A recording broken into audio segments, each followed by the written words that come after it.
مولاي صل وسلم دائما أبدا على حبيبك خير الخلق. Subscribe to my channel and press the bell icon for latest updates. الحمدللہ وحدہ والصلاة والسلام علی من لا نبی بعد اما بعد. بسم اللہ الرحمن الرحیم. آج مولانا طارق جمیل صاحب کے آفیشیل پیج سے آپ سے بات کر رہا ہوں، مخاطب ہوں. مولانا طارق جمیل صاحب کے حوالے سے، ان کی صحت کے حوالے سے آپ سے کچھ باتیں کرنی ہیں. مولانا طارق جمیل صاحب اس امت کا قیمتی سرمایہ ہیں، کہ بہت قیمتی سرمایہ ہیں. میں ان کا شاگرد بھی ہوں، میرے وہ پیر و مرشد بھی ہیں، مربی بھی ہیں، استاد بھی ہیں. عدنان میرا نام ہے، میں ان کا داماد ہوں. ان سب سے پہلے ان کی شخصیت کو آپ سب جانتے ہیں.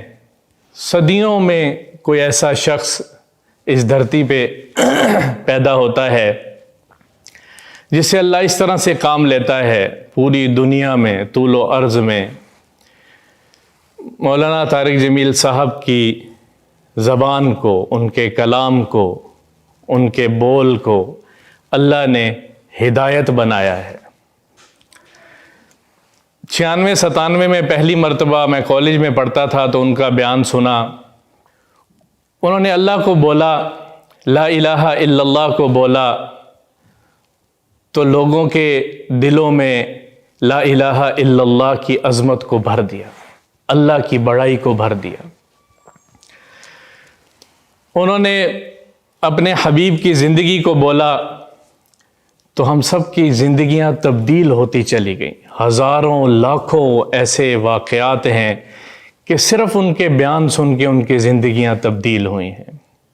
انہوں نے جنت کو بولنا شروع کیا تو یوں لگا کہ گویا میں اپنی آنکھوں سے جنت کو دیکھ رہا ہوں. انہوں نے جہنم کی ہولناکیوں کو بیان کرنا شروع کیا تو سارے جسم کے رونگٹے کھڑے ہو گئے. ایک ایک چیز کو انہوں نے امت کے سامنے کھول کھول کے بیان کیا. اور پچھلے کتنے ہی سالوں سے وہ اس محنت میں لگے ہوئے، دعوت اور تبلیغ کی نسبت کے ساتھ پوری دنیا میں پیغام پھیلانے میں، پہنچانے میں اس شخص نے اپنا سارا زور لگا دیا.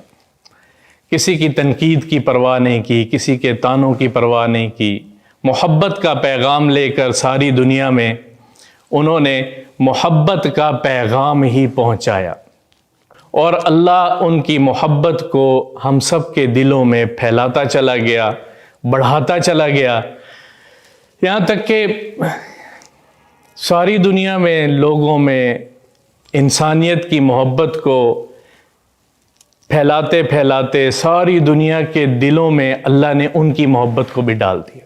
سارے مسلمانوں کی خاص طور پہ دلوں کی دھڑکنیں ان کی دل کی دھڑکن کے ساتھ چلتی ہیں. جیسا آپ حضرات کے علم میں ہوگا، ان کی طبیعت ناساز ہے، پہلے سے بہتر ہے. یہ بتانے کے لیے آپ تمام محبت کرنے والے بھائی، دوست، بہنیں، جتنے بھی لوگ ہیں جو دوسرے خبروں پر کبھی کوئی کچھ کہہ رہا، کبھی کوئی کچھ کہہ رہا، اس لیے آپ کے سامنے یہ بات کر رہا ہوں. پچھلے کچھ دنوں سے ان کی طبیعت خراب تھی. کرونا ٹیسٹ کروانے پر ٹیسٹ پازیٹیو ہوا اور ڈاکٹروں کے مشورے سے ان کو ہسپتال منتقل کیا گیا، کیونکہ ان کی آکسیجن لیول کم ہو رہا تھا، ڈاؤن جا رہا تھا. تو ڈاکٹروں کے مشورے سے ان کو ہسپتال منتقل کیا گیا. اور اب الحمدللہ ہسپتال میں ان کا اچھا ٹریٹمنٹ ہوا. اب ان کی طبیعت، ان کی صحت پہلے سے بہت بہتر ہے. جس طرح سے آپ حضرات دعاؤں میں لگے ہوئے ہیں، کتنے لوگوں کے فون آئے وہ نوافل پڑھ رہے ہیں، روزے رکھ رہے ہیں، تو آپ حضرات تمام کا بہت بہت شکریہ. اور یہ مولانا صاحب کا ہم پر حق بھی ہے کہ ہم ان کے لیے دعا کریں، ان کی صحت کے لیے، ان کی عافیت کے لیے، ان کی دنیا آخرت کی عافیت کے لیے ان کے لیے دعا کریں. اور اللہ تعالیٰ آپ کی دعاؤں کی بدولت اور وہاں اطباء ڈاکٹر حضرات جو ان کی صحت میں لگے ہوئے ہیں، ان کا ٹریٹمنٹ کر رہے ہیں. انفیکشن ان کے لنگز میں چلا گیا تھا تو اس کی وجہ سے ان کو سانس لینے میں دشواری ہوئی.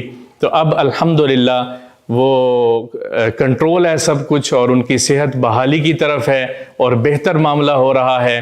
اور انشاءاللہ جلد امید ہے کہ 5-7 دن ہفتے میں وہ صحت یاب ہو کے واپس آ جائیں گے.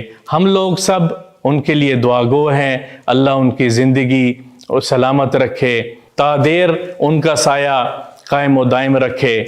اور آپ سب بھائیوں سے بھی درخواست ہے کہ اس بیماری کو سنجیدہ لیں، سنجیدگی سے اس بیماری کو لیں، کیونکہ یہ ایک بیماری ہے اور اس کے مہلک اثرات بھی ہیں.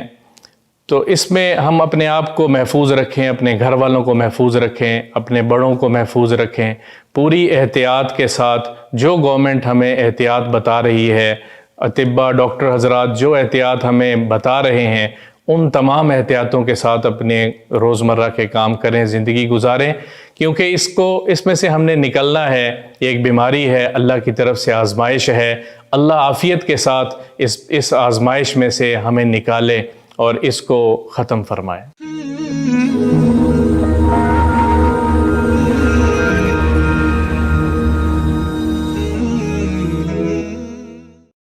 Subscribe to my channel and press the bell icon for latest updates.